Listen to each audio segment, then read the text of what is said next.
Today is the last day of our webinar series in which we are concluding dissertation process, and we will discuss regarding somewhat rules with respect to the Shivaji University, uh, what happened with respect to the plagiarism.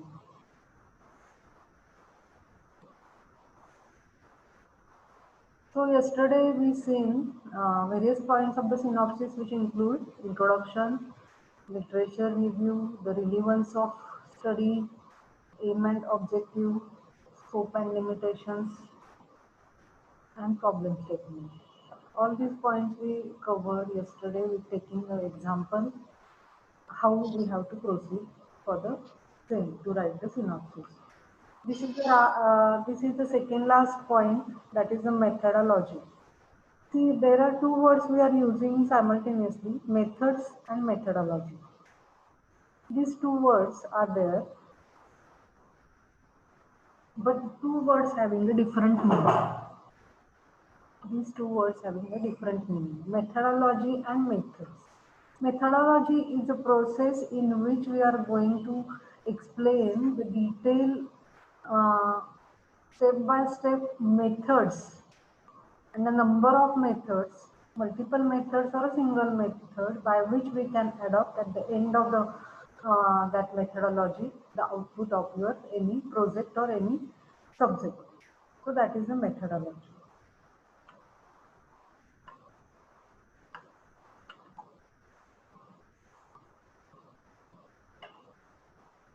So what is methodology actually?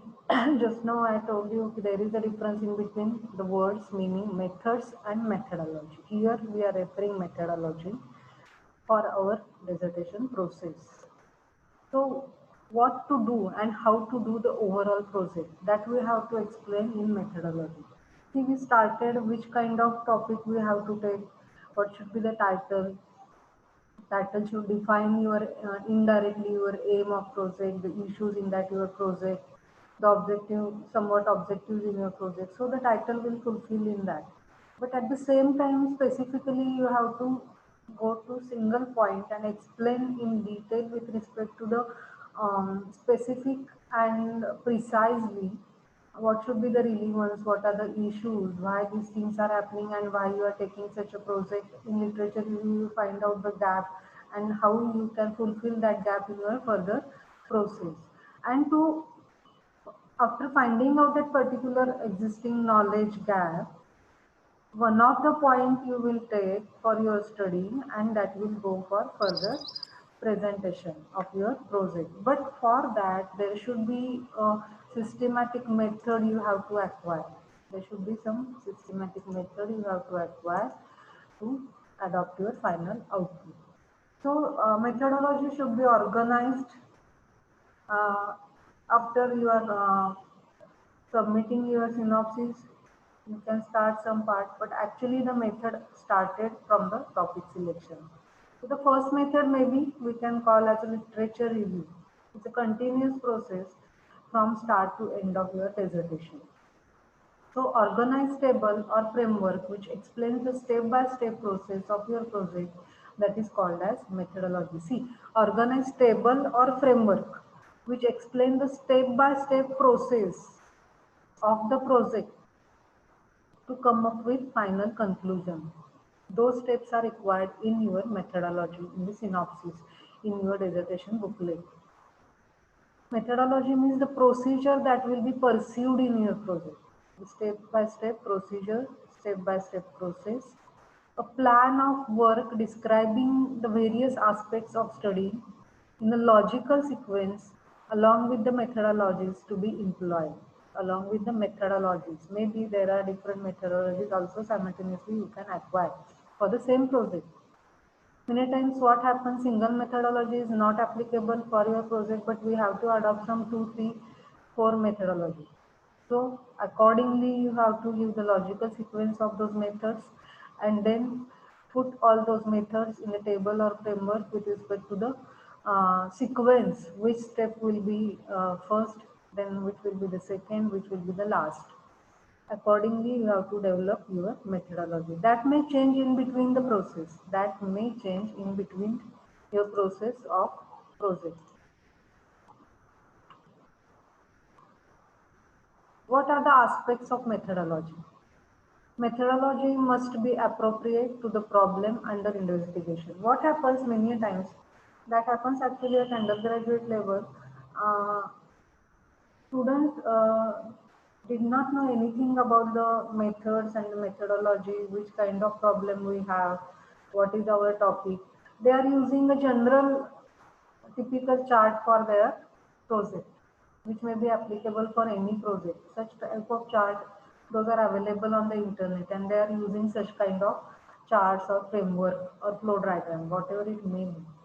But we have to check if you get that some type of methodology ready made, you must understand this methodology, whether that is useful for your process, and actually those methods are you using to proceed your project or not. That is important. So methodology should be such that rigorously analyzed your overall project from start to end, and then you find out which are the methods applicable for your project, and then only you can prepare a framework in detail with respect to different titles and topics that may differ. Methodology will have a profound effect on the process and the product of project. See, it's a that is the that is a lump of your project. That is the heart of your project. If you use a methodology is different, and what you are going to be proceed to your project that is different, then you will get definitely a wrong output in your project. So methodology should be very important.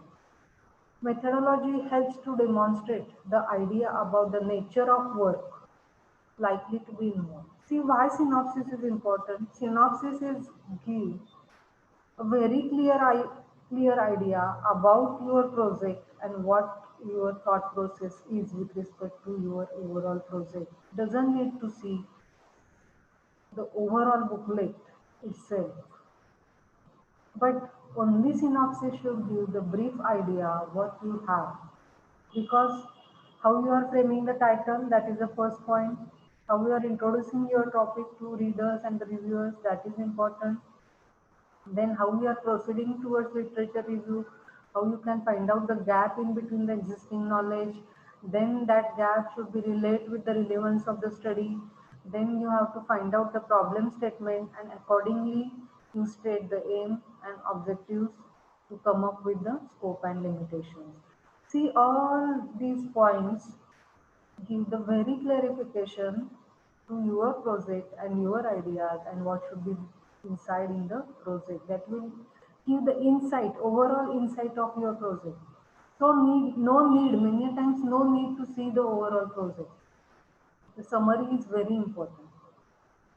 So in methodology chart, it can be very clear what type of methods you adopted to proceed your project, and finally how the outcomes will come.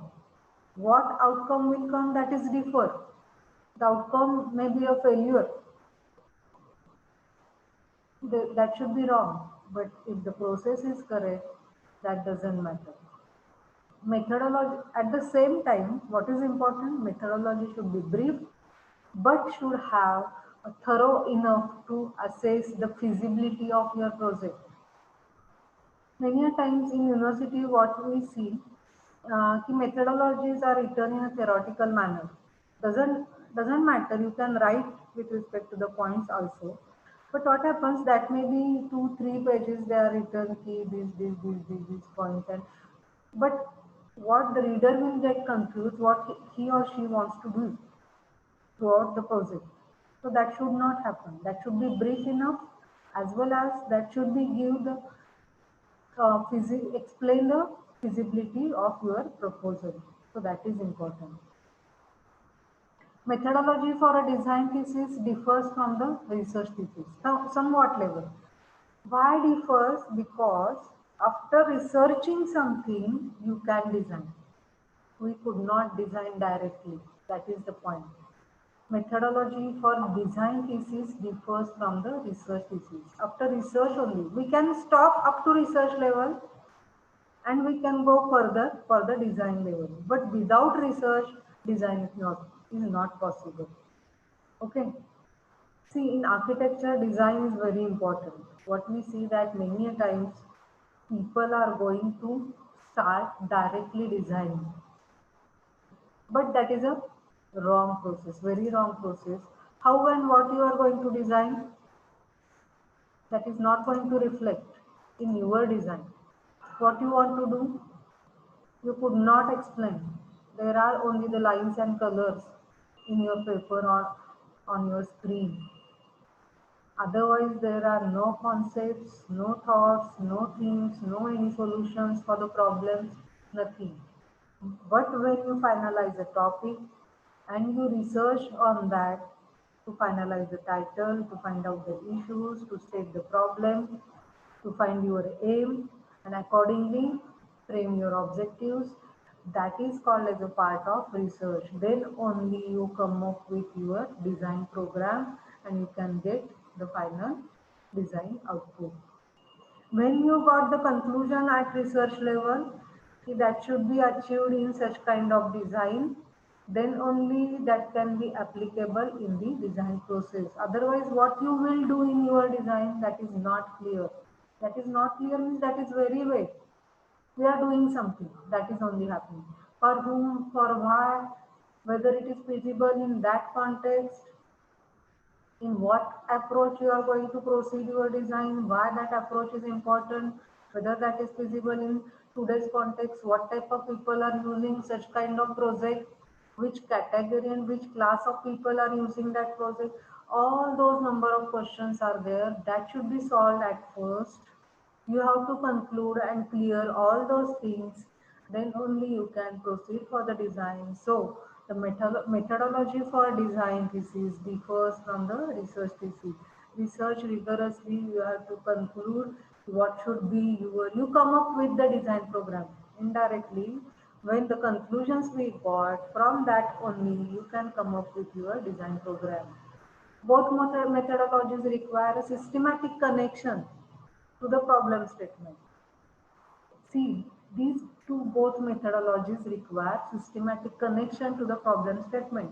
When we identified problems, we find out the issues, we related our project with respect to the significance of your project, we explain and we find out our aim, then rigorously doing some research, we find out that such kind of project should happen in such a manner for this kind of people in such type of context, etc. We have to explain in that, and then we can select the site accordingly.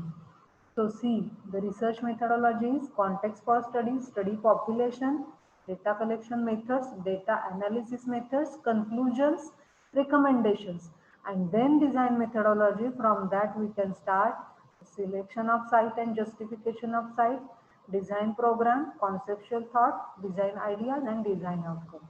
See, all these are going to related with each other. Otherwise, only this part is not of any use. What we are doing in today's context at bachelor level or maybe many times at postgraduate level, these things are doing only. In practice also, this part is very important. See, those famous architects who are working and those are become lifetime famous, they are working first on that, like B.V. Doshi, Charles Correa. I am taking the names of the Indian architects. See, those architects have studied, they have, we seen in those people are studying with respect to the context, with respect to the surroundings, with respect to the situation for the people, the user and the client. And then they study rigorously, they collected the data at the actual level, they done the surveys, they adopted various methodologies for that, and then they conclude that such kind of projects can be applicable for that particular site or that particular region, whatever it may be. So this part is very important. Maybe in thesis, in dissertation, or in your practice. Then only you can be identified as a single individual architect. Otherwise, we all are only the architects. But When you will become a public figure, when you can do work like that, then that building definitely remarket that this is done some differently. Not differently means giving some aesthetic look, giving some different color combinations, that may be odd man out, like those things that differ. But common people also can feel that this is pleasant to them, psychologically, physically, and environmentally, then that project becomes successful. So that is important.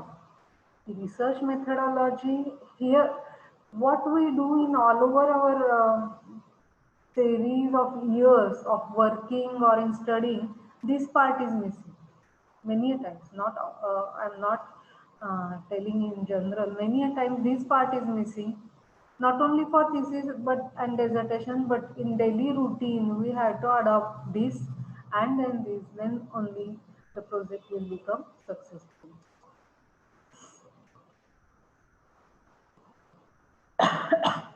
The methodology for an architectural dissertation. See, there is a difference in between the methodologies for the other streams and in architecture, somewhat level, but the many methods are common. Many methods are common also. So here we are discussing particularly about architecture. So the methodology for an architecture dissertation most likely to be qualitative, focusing on understanding a historical or contemporary situation, and somewhat quantitative, focusing on measurement and statistically significant relationships.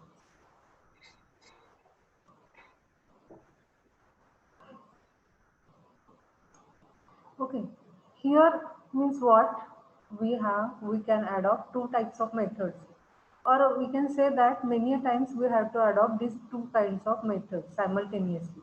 But in architectural dissertation, we have to focus majorly 70% on the qualitative research, qualitative method of our project.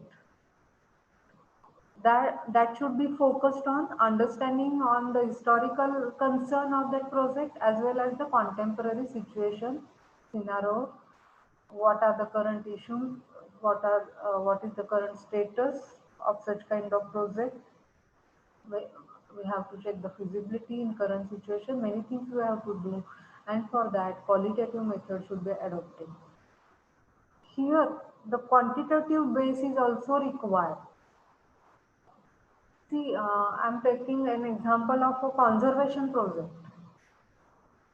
In conservation project, we can adopt only 80 to 90% the qualitative analysis. There is no need of quantitativeness, use of statistics, majorly the use of statistics.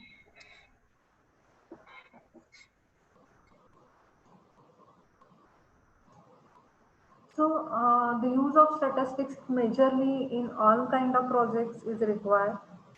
Why? That we will see further by taking example of yesterday's. The methodology should include the overall approach and type of research. Type of research means what we just talk about, qualitative and quantitative, explain that. Then the methods of collecting data, how you are collecting or gathering the data related which is required for your further process. Then the details of when, where, and with whom the research took place that have to be decided. At the end of the conclusion session of the research methodology, I think that has been decided already. Ki where, when, and with whom the research took place. Then only we can adopt that. Otherwise, it is not possible. The methods of analyzing data, that also we have to find out at first. That may differ somewhat at the level when you are working actual, but previously somewhat level you have to decide ki which kind of method you have to adopt. Otherwise, the project will become in vague, and we could not have any direction to do and how to do. The tools and materials what are going to be used, a discussion of any obstacles faced in conducting the research and how you overcome them, and evaluation or justification of methods. For example, overall approach. again we see all these points, the overall approach and type of research. Okay, overall approach and type of research, that we have to define what kind of project we have and what we expected the conclusion. Accordingly, we have to define the approach of our research. Then you can identify, I will do the qualitative, I will do qualitative and quantitative both. Then if anyone is working on the environmental aspect, majorly the 50-50% criteria is required, qualitative and quantitative, because we have to do some, as well as the experimental approach is also required. Then in that case we have to adopt qualitative, quantitative and experimental, these three methods. See, accordingly, we have to choose the method, which kind of project and what kind of outputs we want from our project. So, accordingly, we have to define our types of research methodologies. Okay. Then we decide how we can collect the data. For example, we choose the method of interview, we choose the method of interview, we choose the method of survey, and we choose the method of archives also. Then we have to explain, see, we have to explain, we have to evaluation or justification of our methods, why we are using interview method, why we are using the survey method. That should we have to brief in this chapter in our booklet. In synopsis, we have to give only framework, but in the chapter of dissertation, we have to explain the justification. And in this chart also, we have to explain the justification points at the same time. Why interview, for whom, how many samples we have to take, surveys, which kind of surveys, where we have to take, in what time we have to conduct that survey, where we have to conduct the survey. These points again we have to elaborate in our methodology. That is important. Then after collecting the data from the interview and the survey, we have to analyze that. How we can analyze? Then we have to put that all those collected data in a particular tabulator chart, or make some pie charts or graphs, and accordingly we can use a further method of analysis, that is the statistical analysis. And for that, what type of tools or materials you can use? You can say that computer programs, different computer programs, lab equipments. If we are using, we are doing research in climate or some environmental concern, we require a lab. So such kind of tools and materials also we have to require to um, mark in our methodology.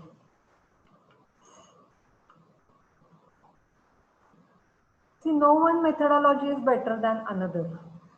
Rather than the methodology follows from the nature of the problem.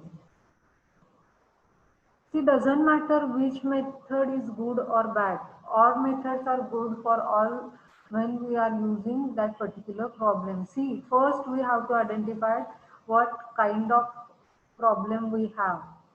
If we have an environmental issue, we have to solve some climatic clarifications, and regardingly we have to have some equipment related that. Then which kind of method we have to adopt, which kind of tools are required, what kind of analytical approach we have to acquire. So that is important, but that is not only sufficient for a single project. Another methods also we have to adopt. We have to adopt the qualitative method also. We have to find out such kind of experiments have done by these famous people who have get the final output very correct, which is applicable to these regions and these contexts. So I can also apply such kind of methodology in this context also. So in that case, the what happens in history, what people have done, and in contemporary situation, that method can be applicable or not. Then if see, we can say that Laurie Baker had done this kind of research, he prepared such kind of materials. Then we have to study the Laurie Baker's all research work. Then we have to study which type of context, for whom, for which kind of material, by which kind of techniques he prepared all those things. Then only we can understand what we have to do. So we could not predict that these methodologies are better and these are not. That is depend on the nature of problem. Students might select to utilize multiple methods if required. Otherwise, he is going to use number of methods, so I am also using whether that is correct or not. That's not good for your project and ultimately for us. So the particular types of methods include in architectural thesis and dissertation, case study method, comparative analysis method, design and demonstration method, evaluation method, developmental method, exploratory method, historical method, and number of methods are there. So generally these are the common methods which can be used in the architectural dissertation and thesis. In case study method, first is the observation technique we use, then we are doing the analysis of the particular space or place, then afterwards we can do the comparison of that and contrasting in between two or number of cases what we have taken. Design and demonstration, many a times we are doing the experimental methods. In that case, design and demonstration is the most important criteria, design and demonstration.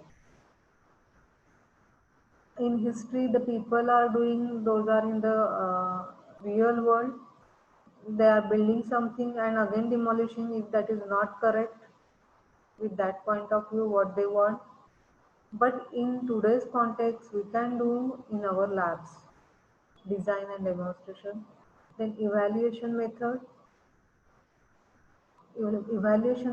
which can be applicable with respect to the whether in today's context the effectiveness of the design policy is good or not, whether that is applicable or that should be made some different, then only such kind of policy can be applied in our design output. See, policy is the end of the research method and application of that policy in the design, that is the design outcome. In architectural postgraduate dissertation, we have to do these two. Then the developmental approach where we are preparing and charting the reporting, many times we have done changes, whatever done throughout the project. The historical background is also important, which will give the direction to our project, which will give the influence on our project.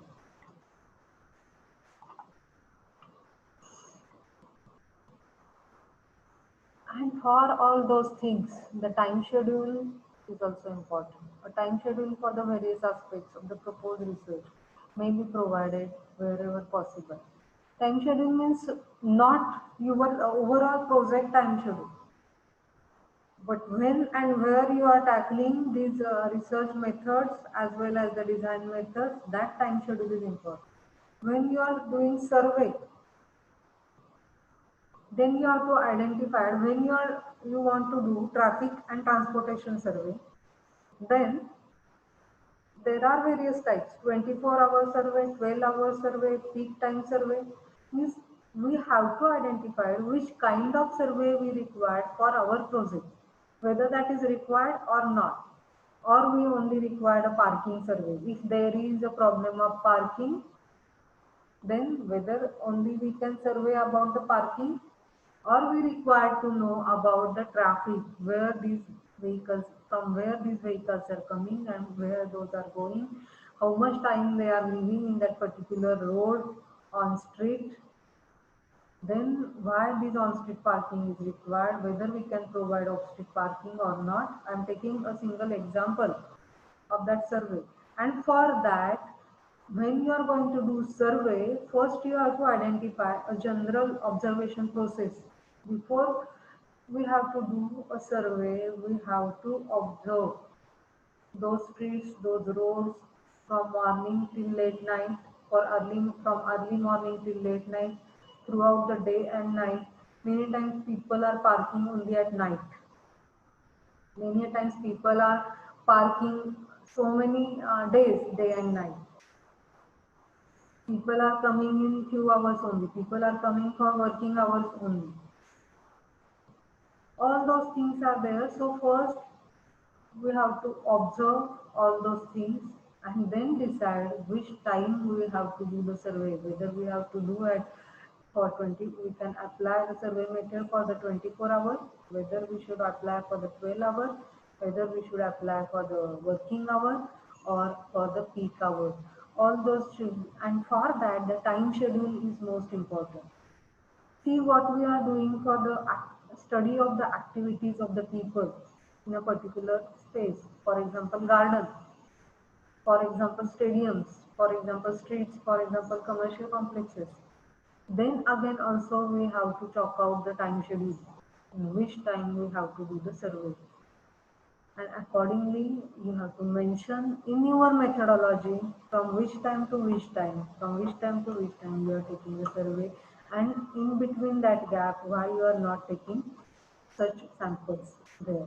That also you have to explain in your methodology. Methodology includes the context, which indicates where and when the study will be conducted and whether any permissions are needed to study the context, and define that permission from where. In your thesis booklet you have to write in detail this chapter, and then define your study population. Then you can start with respect to the collection of data, primary and secondary. See, this is the most important part. Depending on that, this part is giving a output. So the sources of that data, where we can say that there are two majorly, primary, secondary, tertiary, but majorly we can refer many a times primary and secondary methods to collect the data. Then the survey, questionnaire, interview, focus group interviews, observation, case studies, diaries, critical incidents, portfolios, books, journals, periodicals, abstracts, indexes. See, all these are the sources of data, where we can say that survey, questionnaires, interview, focus group interview, observation, case studies, observation, till observation we can say that these are the primary sources to collect the data. And rest of the R, we can say that secondary, or many times those are the tertiary data by which we can collect, and we have to refer from where we can that collected the data. The authenticity should be checked, otherwise that is wrong. Then this is very important at a postgraduate level, not at undergraduate level, to select, to define the sample size. Sample size should be normal, neither too small nor too big. So to decide a sample size, we could not define usually. I am studying a particular area having a 5,000 population, and from that I will collect the sample size of 100 people. I can take the interviews of the 100 people. I can take the questionnaire survey of the 200 people from 5,000 people. That should not be say anything. But we have to find out from that population by the statistical method how much kind of questionnaire samples we want, then only we can get the final outcome correct. How much interviews I have to collect, that can be find out from the statistical methods, and for that the quantitative method is applicable. If it is a sample, indicate how the sample will be collected. In methodology, in your methodology chart, in your methodology chapter in point, you indicate that that sample size, how you decided. At that time of the jury, there should be need to explain how much this sample, how you decided from 5,000 population, why only 100 interviews you collected, why only 200 samples you collected of the questionnaire survey. So there should be some answer. How those are going to indicate of those 5,000 people. So that is important, because it is not possible within a stipulated time. We have to take the interview of all those 5,000 people, categorize them in the age group, categorize that in them in a gender group. It is not possible. So we have to take a sample size, decide with respect to the statistical method. And For that, we need some statistical expert in our project many a times. If you can do, it's very good. But if we don't have time to do all those things, because again there is a required to learn about the statistics. So if you don't have time to do the statistical things, you can hire a statistical expert, and he or she will give you a correct sample size and why there is a reason, those calculations they can find out. Then indicate who or what will be involved in exploring the problem identified. So means for what age group, for the children, for the younger group, how much we have to collect the sample, that is also decided by them. Then only that will become the successful. Or where many times when we are designing a garden, for example, then that kind of survey is required. How much sample of children from morning till late evening the people are coming in such the footfall is such, and how much sample I have to take in between 10 hours, 8 hours. Then such statistical analysis is required. Children in girls, in what age group, younger age group, old age people, younger people, how much sample we have to take. A population is a term.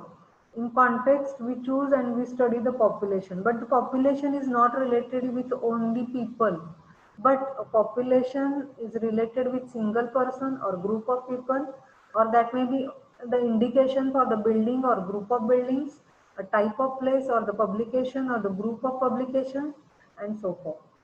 So, population is a term which can be used and applied for all these in methodology. Sample size indicate whether the study population includes everyone or everything, or whether it is a sample of a larger group. Just now what I explained, from 5,000 I am taking only 100 samples. For example, I am taking.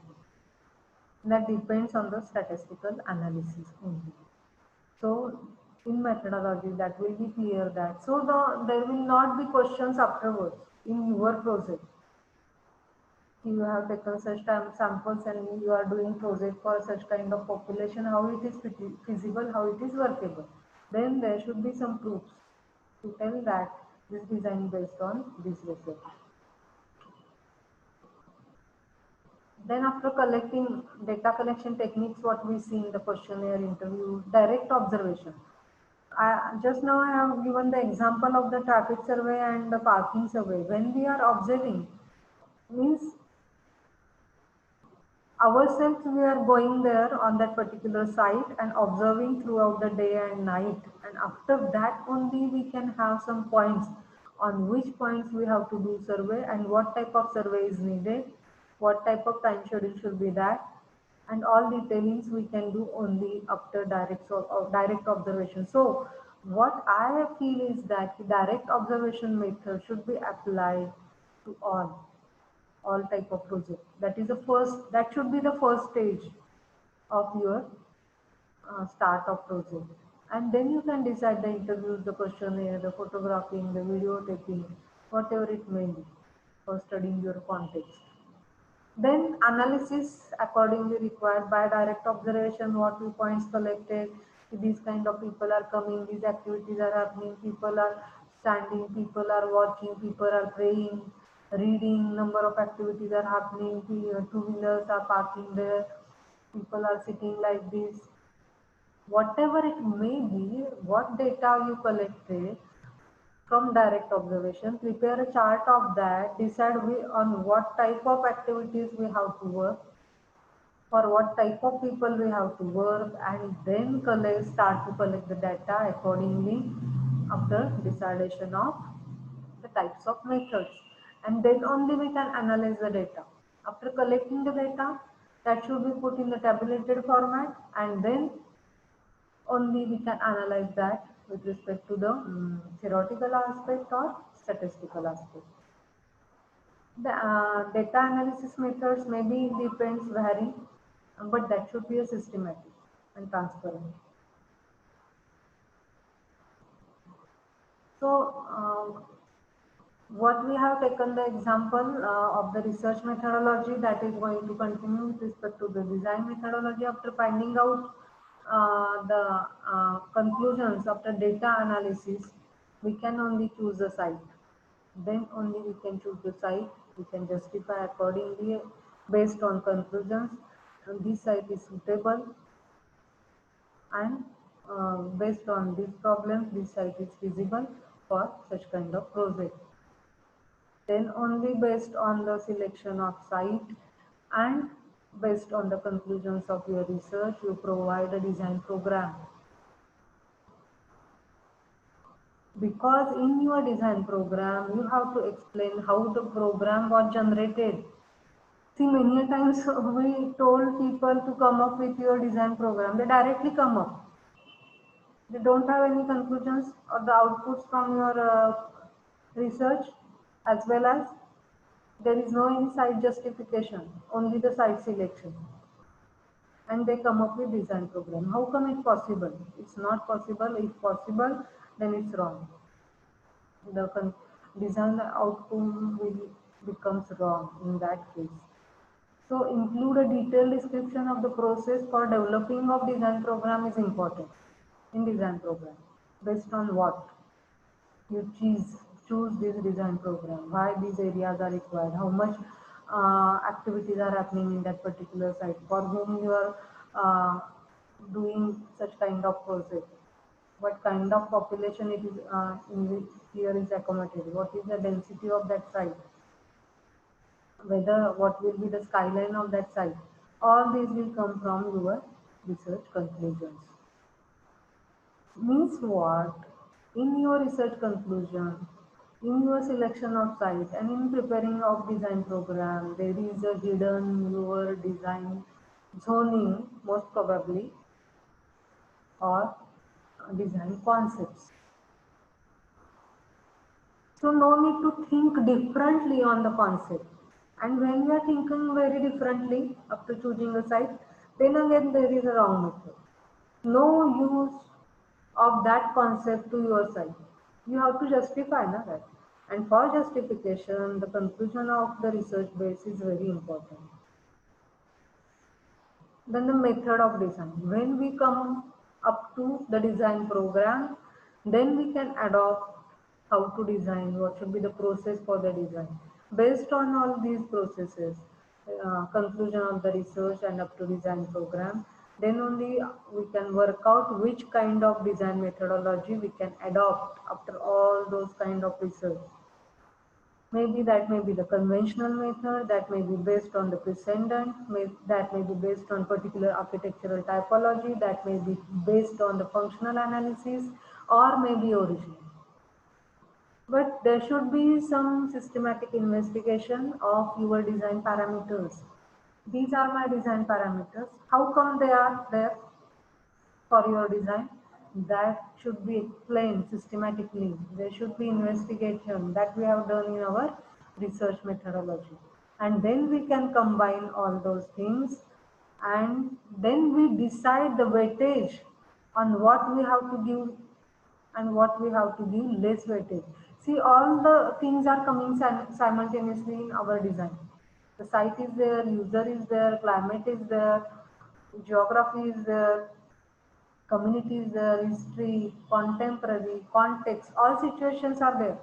But in your title, on what you are focusing, so decide the weightage. See, I will focus on climate only. I will focus on the community design.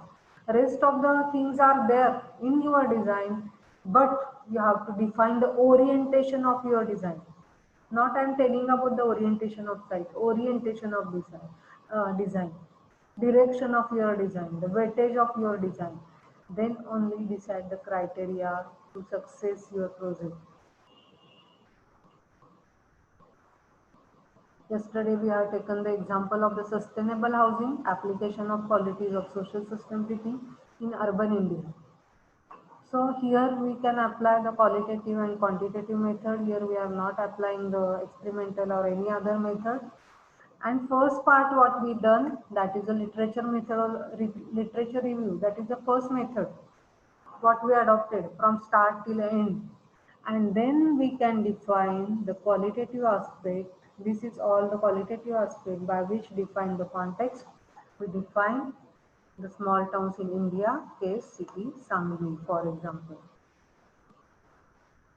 Then define existing study areas in urban area. When we decided a case city Sangli, then decide which area on which we have to focus. Then decide the sample size, let's say 5,000 population for housing. Apply for study of traditional housing as well as for contemporary housing. Here we have taken a case at Sangli, and what should be our final output? We have to design a total new sustainable housing for 5,000 population where we can achieve the social aspect of sustainability. And for that, we have to study the traditional housing typology and in city Sangli as well as contemporary housing typology in city Sangli. But before that, we have to study the traditional housing typology in India, traditional housing typology in all small towns in India, then come towards the Sangli. See, compare that those case studies in India. Just we taken the reference of all cities combinedly, where we have the reference.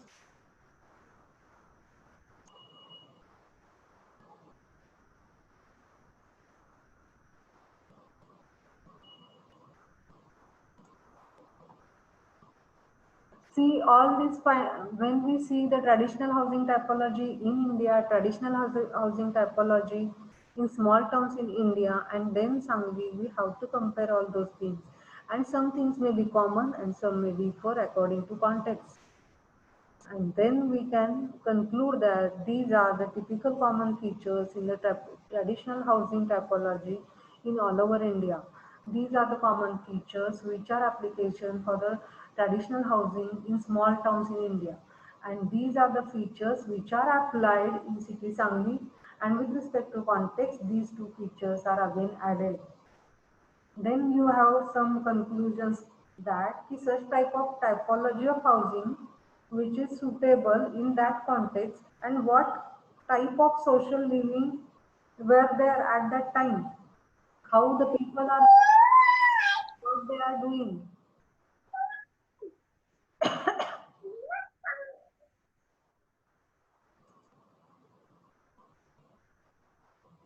All those situations we have Nar. uh, we can talk like Kush. after the end of the session. Please mute your mic.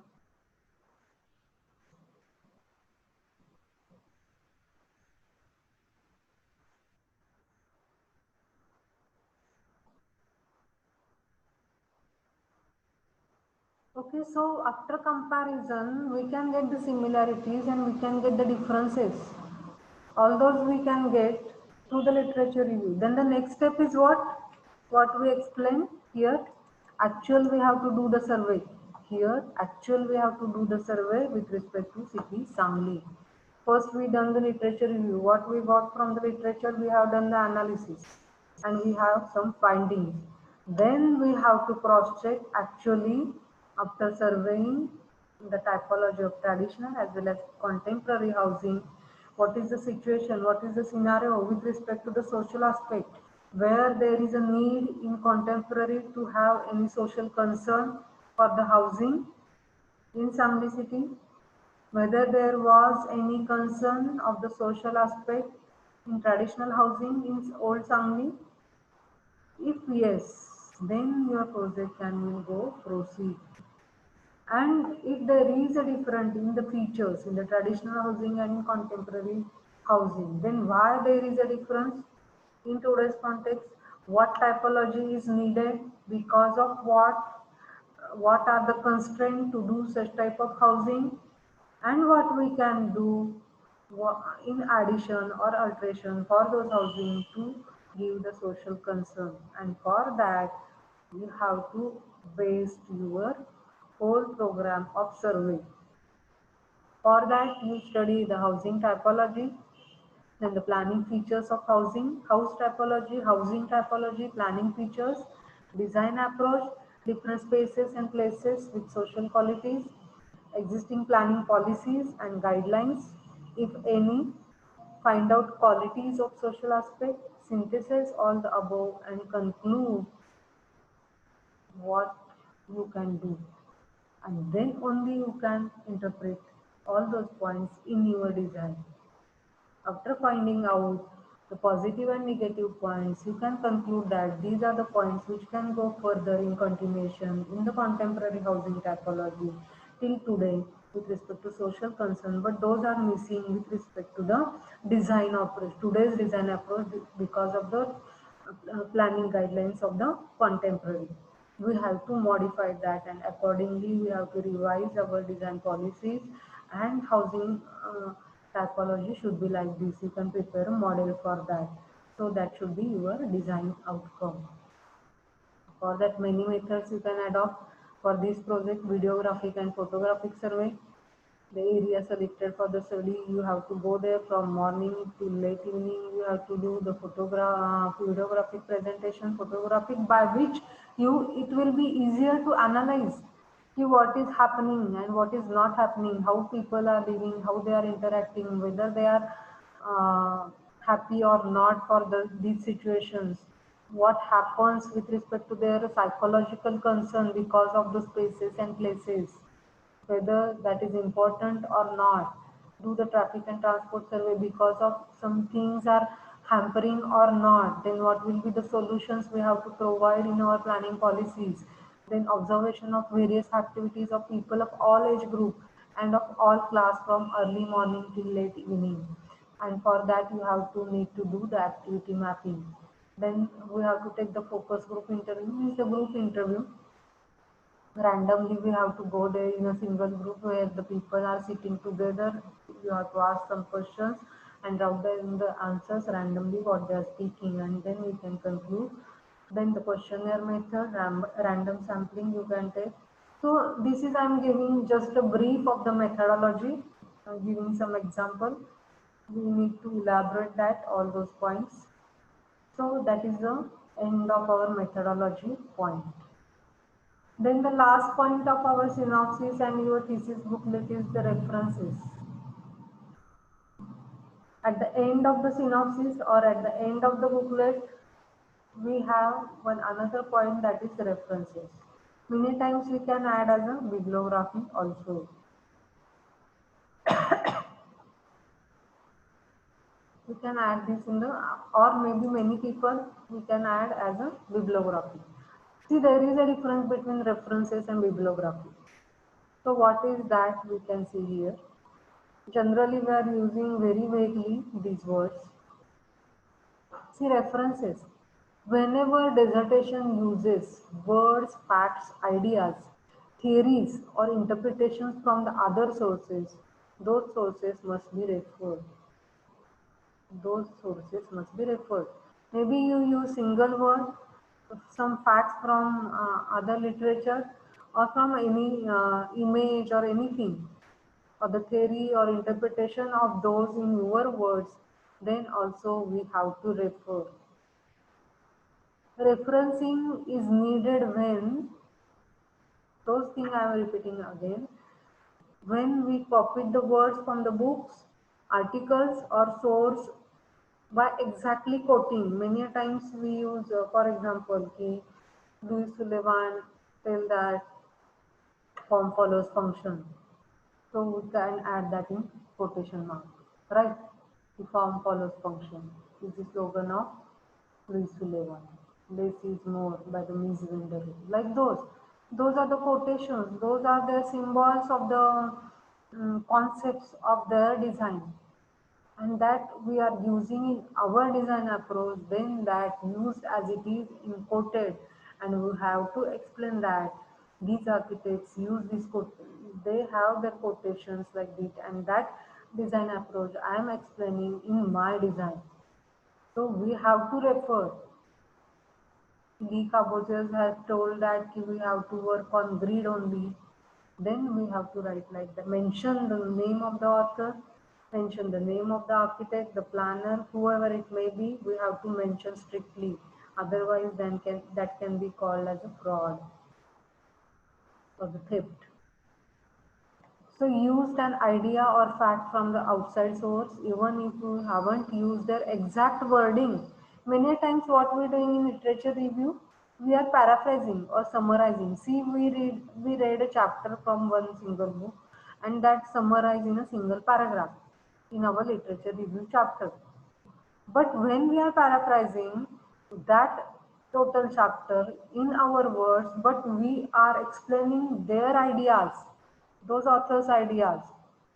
So we have to mention the name of the author and book from and the chapter name from this book, from this chapter. We use such concept which is suitable for my project this point. So that is important. So there is a question in mind that ki, we are using books, articles, sources. Then why there is a need to refer? All many times we are using all those references. Why we have to refer everywhere at the end of the book? Or many times when you are using in that sentence also we are referring. But because of referencing, what happens? We can make our idea, we can make our statement very strong because of the help of these peoples. Because those were the famous and well-known person who proved already all those things to the world. So your project become more stronger when you are using their ideas, explaining their ideas for your project as a support. Then we can say that he is using such kind of references and studying further, not copying those ideas for our project, but taking as a base study for your project means your project has get weightage much more, that become qualitative. So the referencing give the weightage to your project directly, and at the same time that show the different perspective. My perspective, my point of view, my perception is different from those famous authors. They have explained already all those things, and based on these facts, I come up with this new issue. So you have different perspective with those same points. Again, your project will become strong. And when you want to explain something differently, when you find out the issue something which is different from the rest of the people, then for the argument that will give the support to your argument, then also referencing is helpful. And again, that will differentiate your idea and all those people's ideas. Or what happened? People say that, the rest of the people, lot of people have done work on this project, and what you are doing different. At the same time, then also it will helpful to distinguish your ideas from their ideas. So the reference is in required, very much required.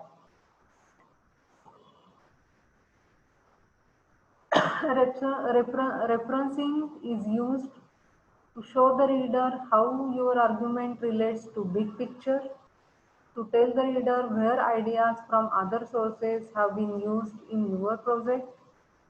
Referencing shows the reader that you can find and use sources to create a solid argument. And referencing is used to credit the originators of ideas, theories, and research findings.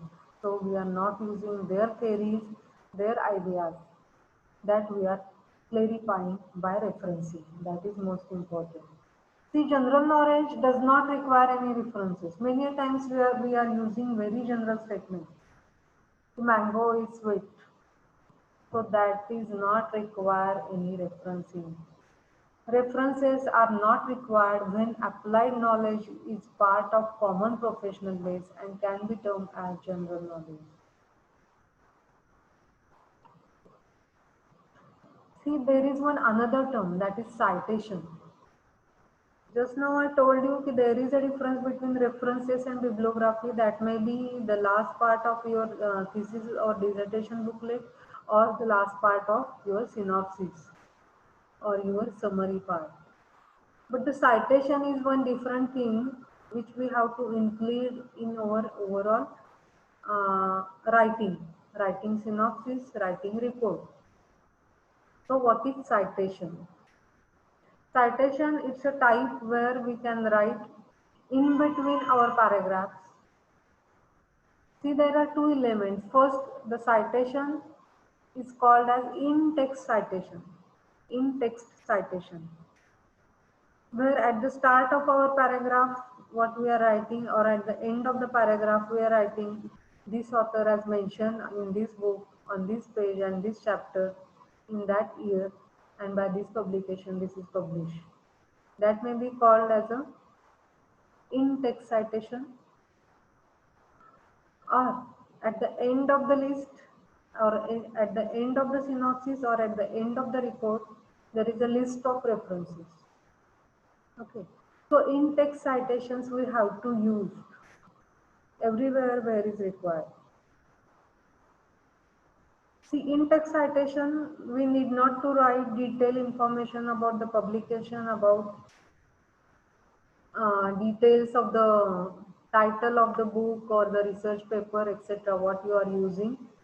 But you can mention only the name of the author and year, that is sufficient. In-text citation, we can call it in-text citation. Here is one example. See, I am using the sentence from where I am giving the example of in-text citation. When testing the usability of a website, it is necessary to gather demographic information about the users. That is written by Lezer in 2006. This is not my sentence. I am collected from somewhere, from whom, that I mentioned here, Lezer 2006. But the detailed citation is required in the reference list. There are styles to write a citation or the references. So generally there are five styles of references. First is the APA, American Psychological Association, MLA, Modern Languages Association, then the Oxford style, Harvard style, and Chicago style. These are the referencing styles. Each style has its own rule for writing. Author date style. Author and date style, that is APA, MLA, and OVERT.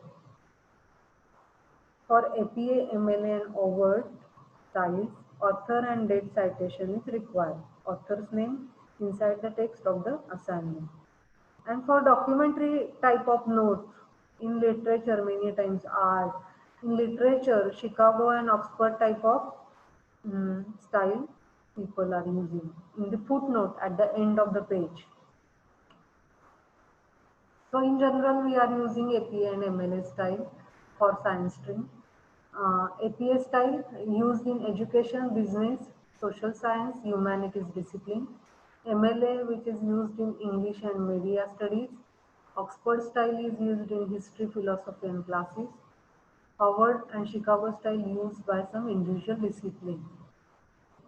So reference list in MLA style is called work cited. At the end of the reference list, a complete list of all sources, what you used, what you cited in all over your project, in all over your synopsis, that may be cited directly in the document. If there are in-text citation, then also we have to refer at the end of your synopsis or at the end of your thesis. The styles have different formats. See, APA and MLA, they have a different format. We are taking example of APA and MLA style here because these two styles are common in our thesis and dissertation in general in all over India. Many universities can tell that you can use APA or MLA accordingly. Many universities can tell that they give the feasibility to us any one of the styles. Many universities mention use only APA style or MLA style. For example, APA in-text citation incorporates the author's name, the year of publication, and sometimes the page number separated by the comma. For example, here in bracket we have to write Lezer 2006 and page number 52. So So that is the type of in-text citation. But in reference list, we have to write Laser J. Here we mention the first name. Laser is the last name, then the J is the first name in bracket year. Then where we have taken that reference, web usability, title of that research paper or article or book, web usability, a user-centered design approach, person addition, well said. If there is any publication name, then we have to mention further that also. There is a difference in between APA and MLA is that in APA style, we have to mention the year of publication, but in MLA style, the difference is only that there is no need to mention the year of publication. Only we have to write the name of the author and page number. So that is a difference in text citation. In text citation, in MLA style, there is no need to write the year of publication. But in reference list, again we have to write the year of publication, no need to refer the page number. Here the complete name of the author, Laser Jonathan, then the title of the book, and then the publication is there and the year of publication. So there are other differences also in APA and MLA style. APA style,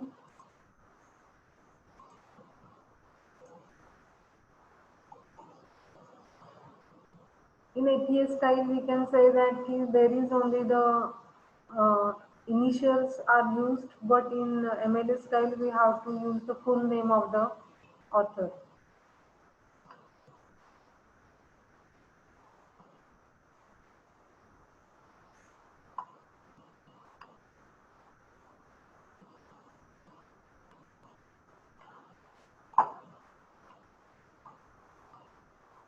In MLA style referencing, short parenthetical citation embedded within the text of the essay itself.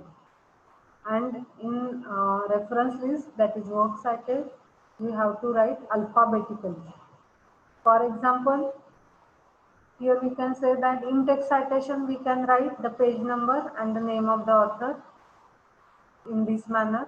No need to write the year of publication. But in work text citation, we have to write the full name of author, then the title of the book or article, whatever it may be, the edition and the publication, and the year of publication. APA style, author or editor's name. Many times there is not mentioned the author's name, but the editor's name is there, so we have to mention that. Then the publication date, title, and source information. For example, here is the author name, Delement, CC, the year of publication 2018, then the title, Addiction and Change, How Addiction Develops and Addicted People Recover, second edition, and the publication information, Guilford Press. Then how to write this in in-text citation, author name and the year of publication. Same like there is only difference in MLA style.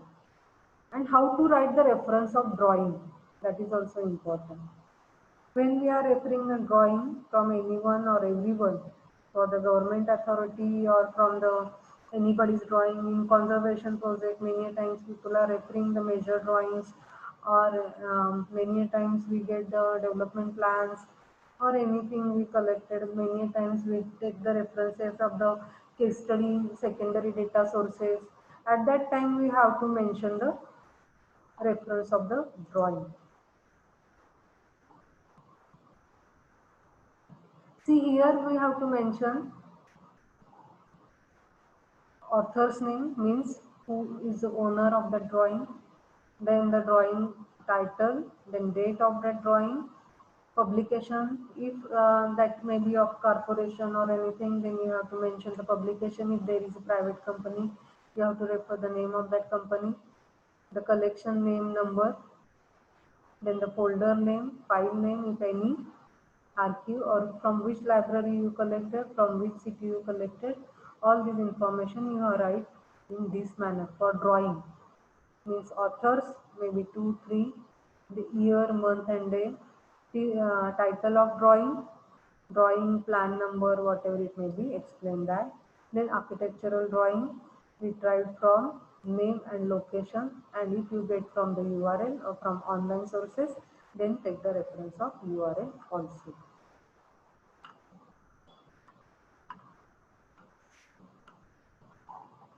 So now we will see the bibliography. What is the difference in between the bibliography? There is only thin line difference is that in references we have to add the list of references which we have used directly. Directly means directly copying, directly citing.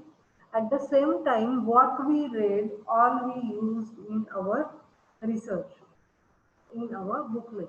But rather than that, many a times we read a lot in the journey of our research or in the journey of our dissertation. And many times we not referred all those reading books directly. That is not going to relate directly. But that is the additional reading which will be helpful indirectly for your dissertation. For such type of books, articles, whatever the text, you have to mention in the bibliography. So the listing of all those books, articles can be also mentioned in the bibliography. So many a times people use bibliography rather than references because we list all the combine of the references and the bibliography means what we refer directly and what we are not referring directly, but we have the additional reading background. Because of that also, which will give the successful of our project. So such kind of reading which is going to be useful for your project, and such references you want to add in your booklet, then the title of that chapter we have to give as a bibliography. And if you have not any background reading or additional reading, then you can mention only the references. So that is a difference. Bibliographies contain all sources that you have read, whether you are directly cited or not. Bibliography includes sources that you have used to generate ideas or read around a topic but have not referred directly in the body of document. The writing method of the bibliography is same like that. You can apply the APA method or MLA method as well. So I think you have a clear idea regarding what is citation, what is the reference list, and what is the bibliography. Again, I will mention here. It is a reference made in the research paper to a source of information. This can be in the form of direct quotation, summary, or paraphrase. At the same time, you have to write in bracket there author name and the year if that is in style, author name and page number if that is in MLA style. See, reference list is that which is come at the end of the project where we have to write all in-text citations with the help of APA or MLA style. And bibliography is that the list of all reference lists as well as the list of the material which is going to be referred as a background material. So combinedly that is called as a bibliography. So the next and the last point of our today's session is the plagiarism.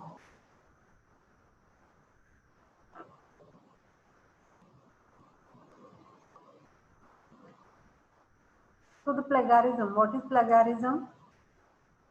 Plagiarism we can call as a take and use the thoughts, writings and inventions of another person and use as is our own work. So that is a plagiarize. To take and use the other works, other people's thought, other people's ideas, other people's writing, invention and use as our own work. So that is called as a plagiarize. The plagiarism is a fraud. It's a theft. Whether that is accidental or deliberate, it is still plagiarism and a serious academic offense. So, what kind of plagiarisms are? What kind? When we call where we have to check the plagiarism, that material is plagiarized. Turning in someone else's work as your own, then we can call as that is a plagiarized material. Copying words or ideas from someone else without giving credit. See why referencing is important. In referencing, what we have done, we are giving the credit to the author there for their own ideas. We are not any making fraud in that. We are using the reference list. At the same time, we are giving the in-text citation for that purpose. Failing to put a quotation in quotation mark, that is also many a times what we do, we could not put the quotation marks, what we use directly. Then also that is called as plagiarism. Giving incorrect information about the source, that is also called as plagiarism. Changing words but copying the sentence structure of a source without giving credit. See, you are using the words but replacing here and there, or you are using the synonymous words for the same. Then that also comes under plagiarism. Copying so many words or ideas from the source that it makes up the majority of your work, whether you give credit or not, then is also the plagiarism. See, these are the basic criteria as what we do in our thesis, that comes under the plagiarism. So the plagiarism is a serious academic offense. It can result in, because of plagiarism, what happens? Failing a course, it's a very normal thing. Failing in a grade on the assignment, that is also a normal thing. But suspended or expelled from the university, that is not good thing. So to avoid plagiarism is the only solution to give a successful dissertation. If plagiarism is discovered after a student has graduated, see, after graduation, after awarding your degree, then also the people got discovered that he has already done his graduation or post graduation, and then afterward we realize that his or her work is comes under plagiarism, then the degree could be taken back. The degree could be taken back after 10 years, 20 years, or whatever it may be. Time will tell us. See, there are types of plagiarism: direct plagiarism, self plagiarism, accidental plagiarism, and mosaic plagiarism. Direct means word to word copy. That is a direct plagiarism. Self plagiarism means our own work, our undergraduate work we are using in our postgraduate work without the concerning of professors who are involved in that project, because they were guiding at that time at bachelor's levels or in the master's level. Then you are using without reference of those guides or the supervisors or the professors, then that is also come under the self plagiarism. So you don't think that the work is only of your individual, but your professor is also involved with you in that plagiarism process. Accidental plagiarism occurs when a person neglects to cite the sources, or many times to avoid to give the quotation mark, or we are doing the paraphrasing of many articles or sources or the paragraphs or the chapters and the books, then is also called as an accidental plagiarism. Mosaic plagiarism occurs when a student borrows phrases or the slogans using without the source. Just now I told you, like form follows function, feeling follows functions, less is more, like those terms we are using directly without quotation mark, then also we can call as a mosaic plagiarism. That comes under the plagiarism. So the plagiarism is committed when you do not acknowledge using someone else's words or phrases. We have to acknowledge, that is important. Ideas or thoughts, recording, images, computer code, experiment results, lecture content, falsified data, citations or other context, your own previously submitted work. All these comes under plagiarism. Otherwise, if you till not acknowledge them in your work, that is comes under plagiarism. You have to refer the name of the people whose work you are using, who are involved with you, your professor name, your who is helping to you, their name you have to mention here, and then only you can use that work again.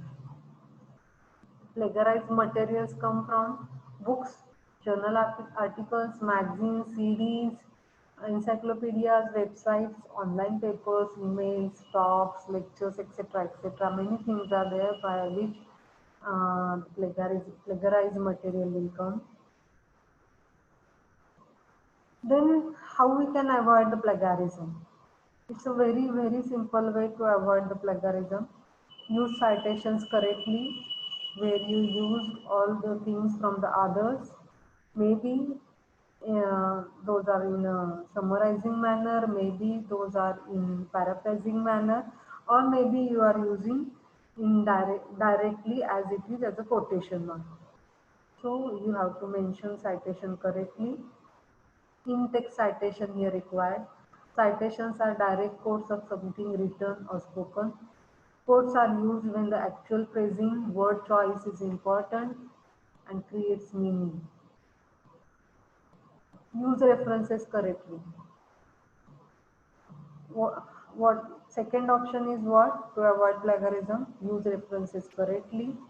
Work on fresh ideas, and if you are willing to substantiate your opinion, you must use proper quotation mark and citation. Better way is that work on fresh ideas, and whenever you are taking the reference for the argument of your project, or you are making sound your project with the help of other authors, then you have to cite them, you have to refer them in your reference list as well as in text citation. So after completion of your booklet or after your completion of synopsis, there are some softwares by which we can use the plagiarism check. So there are some softwares, maybe some paid or maybe some free online you can get. These are the list of some softwares by which you can check your report or check your synopsis at the level of yourself. You can clarify that. These are the softwares: anti-plagiarism, plagscan.com, plagiarism checkers X, plagiarisma.net. These are the three online softwares.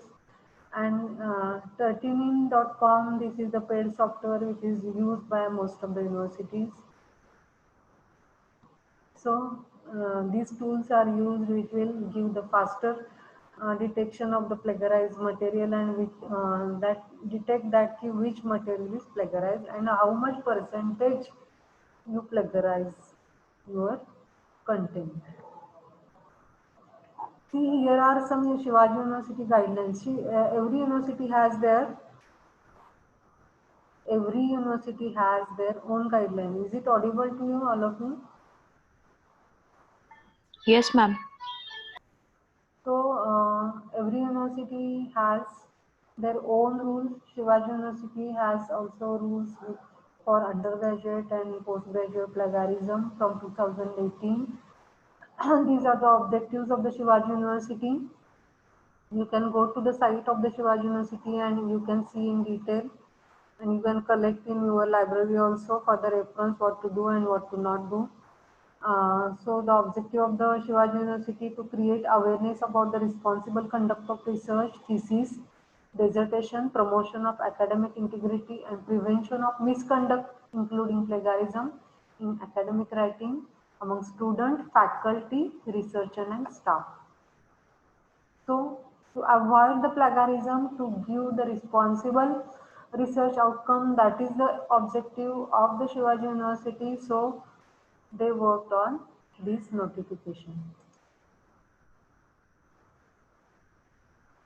Every student submitting a thesis, dissertation, or any other document to the university shall submit an undertaking indicating that the document has been prepared by him or her, and that document is original work and free of any plagiarism. See, there is a form of Shivaji University where we have to give the undertaking that this is my original work. Whatever it may be, I will be responsible for me under the rules and regulations of Shivaji University. Undertaking shall include the fact that Document has been duly checked through a plagiarism detection tool proved by the university, not any. Just now I told you there are many softwares on the online, not by those softwares, but by defined a tool by the Shivaji University. You have to check first, then only you have to give the undertaking. This is my plagiarism report. You have to attach with that. Undertaking shall include the fact that the document has been duly checked through a plagiarism detection tool approved by the university. Each supervisor, means guide, shall submit a certificate indicating that the work done by the researcher under me, means under any guide, is plagiarism free. Means guide is also equally involved in your plagiarism. University shall submit to implement soft copies of all masters, research programs, dissertations, and theses within a month after the award of degrees for hosting in digital repository under the Shodh Ganga. Shodh Ganga is a e-site where they are going to upload it after the month or after 1 month of your degree. The similarity checks of for plagiarism shall exclude the following. All quoted work. See, when we are quoting, we are giving the reference. We are giving the credit to original authors. So we are not any stealing from anyone. So that is excluded. So that is allowed in our synopsis in our booklet. All references, bibliography, table of content, preface, and acknowledgement, that is also excluded.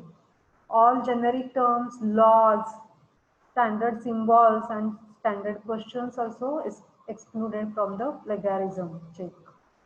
Author's own published work is also excluded from the plagiarism check when we mentioned only them. The research work carried out by the student, faculty, researcher and staff shall have on the basis on original ideas, which shall include abstract, summary, hypothesis, observations, results, conclusions and recommendations only and shall not have any similarities.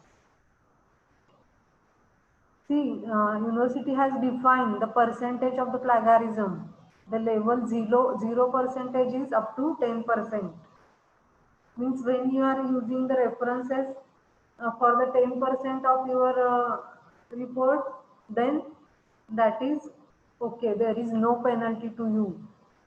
The level 1 where you are using 10 to 40%, then such student shall be asked to submit a revised script within a stipulated time period not exceeding 6 months.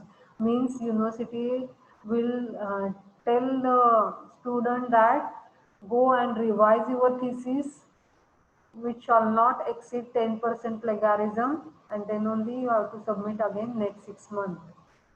If the plagiarism level is 40 to 60%, then student shall be debarred for submitting the thesis for 1 year, for the period of 1 year. And if the similarity is above 60%, then the student registration is cancelled forever for that particular program. So these are the rules for the university. For masters there are different, for MPhil there are different, and for PhD there are different. Thank you for patiently listening. If I think there are many doubts in the chat box, so we can interact by unmuting your mic.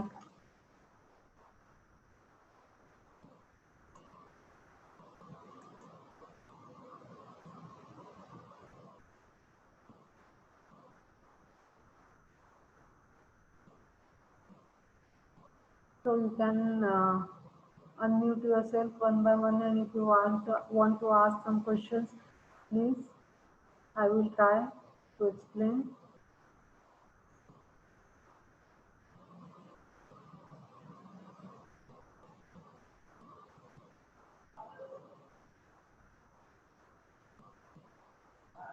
See, there are many questions I think there in the chat box.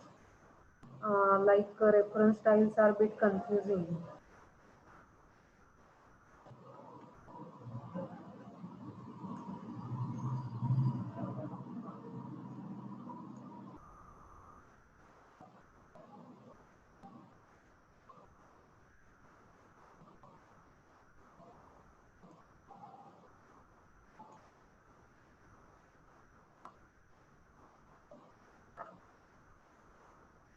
If any questions, please you can ask. You can unmute yourself.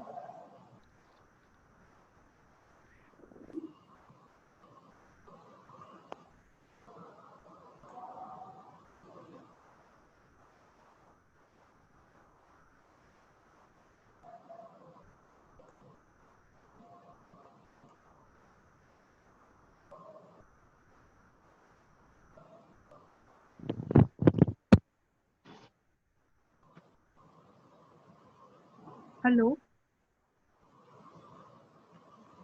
ma'am, can you hear me? Hello, I can hear. ma'am, I have one question Hmm. about the survey which you explained in the methodology. Hmm. Huh? Hello, Hello. ma'am, the survey,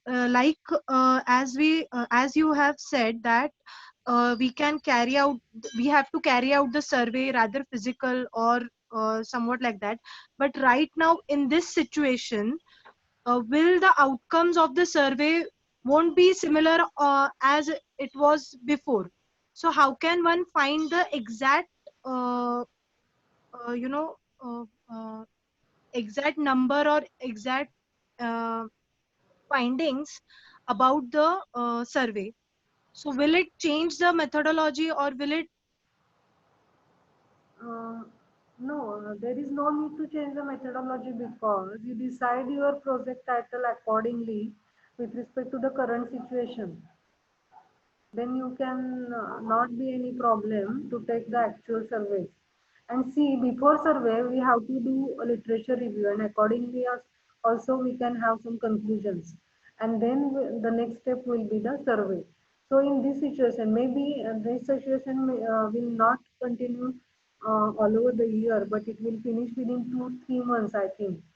So in between these 2 3 months, you can work on the literature, you can work on other sources which are allied with us, we can work on the observation on the surrounding context, as well as we have to work on such situation that this also should happen. In that case also, what will be the solution in to not disturb the daily routine maximum.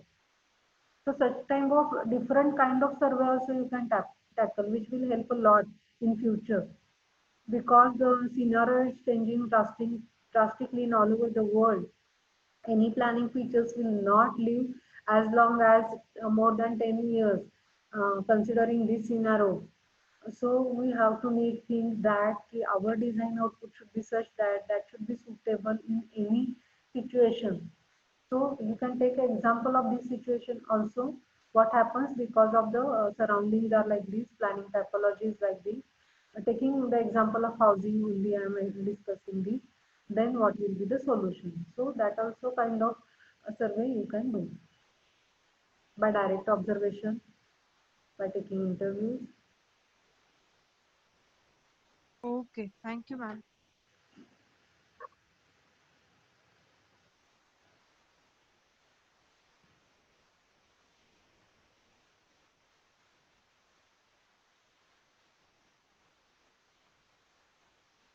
See, referencing style, for referencing style you can we have the books actually library in library for the research methodology where you can get the details of the referencing style because many people may get confused regarding how to write the references, how to write the bibliography, what is the difference in between AP and MLA in this is very short period of time to explain. So you can get the details afterwards in the books, and you want to take the authenticity from website, then choose such type of websites.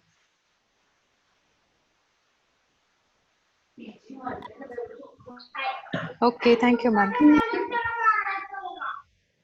Okay, thank you. Are there any questions?